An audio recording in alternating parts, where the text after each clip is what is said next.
Everyone knows Neo. Everyone knows John Wick. But nobody talks about the man behind the roles. A man who lost his best friend, lost his daughter, lost his girlfriend, and still, somehow, became Hollywood's most genuinely kind human being. This is the story of Keanu Reeves. And I promise you, you don't know the half of it.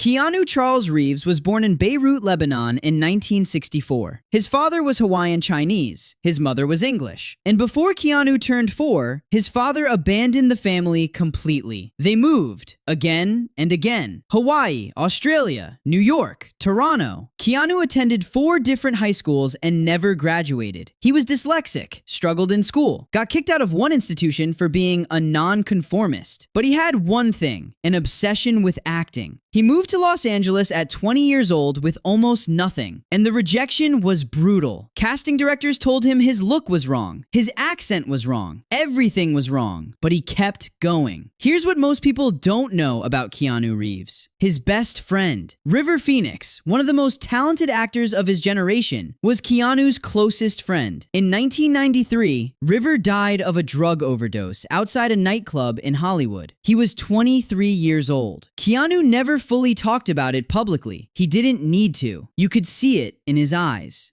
His daughter. In 1999, the same year The Matrix came out, Keanu's girlfriend Jennifer Syme gave birth to their daughter, Ava Archer Syme Reeves. She was stillborn. The couple broke up shortly after, unable to survive the grief together. 18 months later, Jennifer Syme died in a car accident. 3 tragedies in less than a decade. And through all of this, Keanu Reeves showed up to work. He was professional. He was kind. He never made headlines for meltdowns or scandals. He just kept going. This is the part that separates Keanu from every other Hollywood star. When the Matrix sequels were being made, Keanu voluntarily gave up $75 million of his back-end profit and distributed it among the costume and special effects crews, people who would never see that kind of money otherwise. He said, "Money is the last thing I think about." The motorcycle mechanics. Keanu once heard that the crew members building his motorcycles for a film were struggling financially. He bought each of them a Harley Davidson as a thank you gift. The subway. There's a famous video of Keanu Reeves riding the New York subway, alone, no entourage, no bodyguards, giving up his seat to a woman standing next to him. Nobody recognized him at first. He didn't care. The set workers. On nearly every major production, Keanu has a reputation for remembering the names of every crew member, from the director down to the person who brings coffee. This isn't PR. Nobody asked him to do any of this. After the Matrix sequels received mixed reviews, people wrote Keanu off. He disappeared from the A-list for almost a decade. Then in 2014, John Wick happened. He was 50 years old. He trained for months in judo, Brazilian jiu-jitsu, and tactical shooting. He performed 90% of his own stunts. The film became one of the most influential action movies ever made, spawning an entire franchise and changing how action films are choreographed worldwide. At 50, after everything he went through. The comeback wasn't luck. It was years of quiet resilience that most people never saw. In an industry full of egos, scandals, and carefully managed images, Keanu Reeves is just real. He never chased fame. He never sold his grief for sympathy. He never asked for credit for his generosity. He just lived. He kept going. And somewhere along the way, the world fell in love with him. Not because of Neo, not because of John Wick, but because of who he actually is. That's all from me. If this story hit you the way it hit me, subscribe and drop in the comments. What's the thing about Keanu that surprised you the most? See you in the next one.